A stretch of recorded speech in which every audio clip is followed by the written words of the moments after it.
Maganda talaga pag itong maraming puno. Malilim ang daan.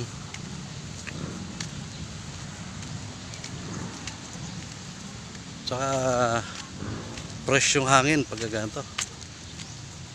Kaya mas maganda talaga pag itong mga ganitong lugar ay talaga maraming puno. Ito guys, ang lugar ng Feliciana.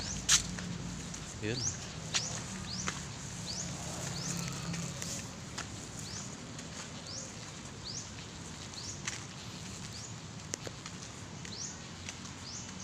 Minsan lang itong puno itong kamansi ata ito.